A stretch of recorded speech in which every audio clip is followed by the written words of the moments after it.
नमस्कार, मैं हूं आपके साथ अभिषेक और आप देख रहे हैं ग्लोबल इंडिया टीवी। आइए आपको ले चलते हैं आज की बड़ी खबरों की ओर। सतवास में आज वन विभाग की टीम ने बड़ी कार्रवाई करते हुए यहां के मुकेश ट्रेडर्स गल्ला व्यापारी मुकेश राठौर और राम भरोसे राठौर के पुनासा रोड और वार्ड नंबर 4 स्थित दो अलग अलग गोडाउन्स पर छापा मारा, जिसमें देवास जिले में प्रतिबंधित अवैध रूप से खरीदा गया 8 क्विंटल धावड़े का गोंद जब्त किया, जो कि बोरियों में भरकर गेहूं के ढेर के अंदर छिपाया था, जिसकी बाजार में कीमत 600 रुपए किलो से अधिक है। कुल कीमत लगभग 5 लाख। वहीं गोडाउन में 70 से 80 क्विंटल अचार की गुठली पाई गई, जो कि ग्रामीणों से 200 से 250 रुपए किलो में खरीदी जाती है। अचार की 1 किलो गुठली के अंदर लगभग 100 से 125 ग्राम चारोली बीज निकलते हैं, जिसकी बाजार में कीमत 1500 से 2200 रुपए किलो है। मतलब 3 लाख रुपए की अचार। फिलहाल तो वन विभाग ने महुआ के फूल सहित गोडाउन सील कर दिया। व्यापारी से पूछताछ की गई, परंतु इस संग्रहण संबंधी किसी भी प्रकार के कोई दस्तावेज पेश नहीं किए गए। इस मामले की जानकारी देते हुए एसडीओ वन विभाग दिनेश वास्कले रविकांत जैन रेंजर ने प्रेस वार्ता में बताया, मुखबिर की सूचना पर सुबह से वन विभाग की टीम के द्वारा ये कार्रवाई की गई, जिसमें प्रतिबंधित धावड़ा गोंद 8 क्विंटल जब्त किया और 80 क्विंटल अचार की गुठली जब्त की। वहीं बड़ी मात्रा में महुआ फूल गोडाउन में जब्त किया। फिलहाल जांच चल रही है। किसी भी प्रकार के लाइसेंस दस्तावेज अभी तक नहीं बताए गए, क्योंकि अगर लाइसेंस होता तो गोंद को इस तरह गेहूं में छिपाकर नहीं रखते। इस बड़ी कार्रवाई में SDO one Dinesh Waskale Kannod, Ravikant Jain ranger Satwas, Subhash Kolte deputy ranger Satwas, जय सिंह बघेल, गोविंद तिवारी, संदीप बैरागी, किरण वर्मा, अमित देवड़ा, दयाल पवार आदि शामिल थे। इस प्रकार की कार्रवाई की गई। एक मुखबिर सूचना थी जिसमें बताया कि एक शिवनारायण राम भरोस पिता शिवनारायण के घर पे और उसके जो गोडाउन है दुकान है वहाँ पर वनोपज का संग्रहण पाया गया अवैध रूप से। खबर आई थी, फिर सर्च वारंट जारी किया और रेंज अफसर और स्टाफ गए, जाके विधिवत कार्रवाई की तो वहाँ जाके देखा तो उनके यहाँ गोंद मिला था जो धावड़े का गोंद था। उसके संबंध में उनके पास कोई लाइसेंस है नहीं और वैसे भी यहाँ पे गोंद प्रतिबंध हमारे देवास डिवीजन में भी है। दूसरा देखा गया वहाँ पे क्या महुआ के फूल भी रखे हुए और अचार की गुठली भी है।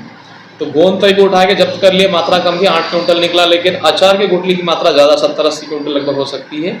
और उनका कहना है हमारे पास इसके लिए लाइसेंस है, तो वो लाइसेंस उनको मिल नहीं रहा, इंदौर रखे दस्तावेज है, तो दस्तावेज आके दिखाएंगे, तब तक के लिए हमने गोदाम को सील कर दिया है। और जैसे ही दस्तावेज आके दिखाएंगे, अगर उसमें कितनी मात्रा उनको लिमिट होती है कि इतनी मात्रा का संग्रहण करेंगे, 20 क्विंटल 50 क्विंटल वटेवर जो भी है, उसके आधार पर जांच करके आगे कार्रवाई की जाएगी।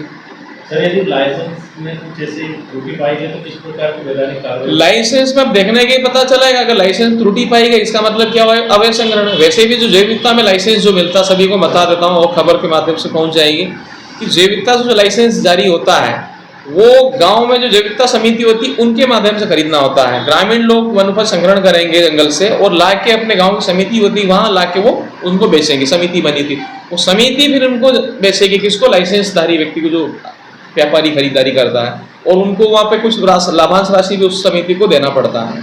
उसके नियम बने, प्रक्रिया है, उस लाइसेंस में पूरे बिंदु लिखे होंगे।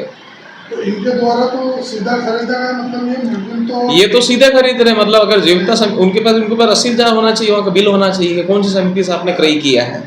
इस कार्रवाई में कितने लोग मतलब अपने पाए गए हैं मुकेश ट्रेडर्स? इसमें अभी एक मुकेश ट्रेडर्स नाम से एक उनका नाम बता रहे, दूसरा राम भरोसे। अब देखो जांच कर वो कह रहे हैं कि सामग्री मुकेश और अब खरीदार कोई बता रहा, रखा किसी और के घर पे बता रहा। देखते हैं कैसे पता चलेगा वो जांच के बाद। हाँ, तो साथ में जब जांच के बाद बयान होंगे तो बताएंगे, वो बताएंगे भाई किस कार्रवाई होगी। हाँ, सीधा अगर वो लाके रखवा रहा है कि मालूम है अवैध संग्रहण है, तो उसमें भी वो प्रेरणा में आ जाएगा, उसको प्रेरित कर रहा है, उसको अबेटमेंट में आ जाएगा, उसके ऊपर उनके ऊपर भी कार्रवाई उतनी होगी, बराबर होगी। हमारी जानकारी के अनुसार सर वो घर जहाँ पर रखा वो उन्हीं का है, दोनों भाइयों का। अभी जांच कर रहे हैं, अब हमें तो उसके बारे में जानकारी नहीं, उसके दस्तावेज निकालना पड़ेगा, मकान किसका है, प्लॉट किसका है।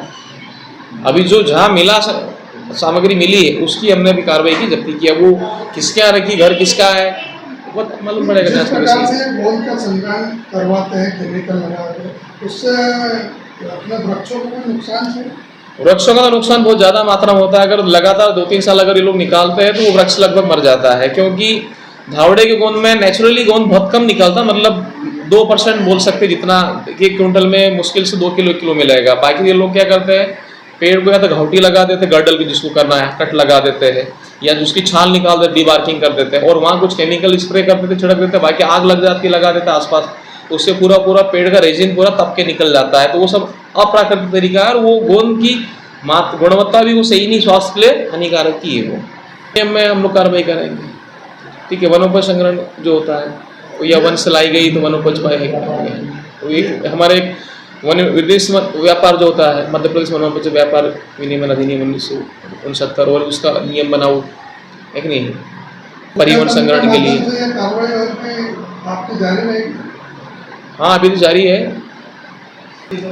केमिकल विक्रेता भी मालूम पड़ेगा, हम लोग अभी देखते हैं उनके लिंक कहाँ से, केमिकल कहाँ से ला रहे हैं लोग। कहीं ये खरीदारी तो उनको अवेलेबल नहीं करा रहे हैं?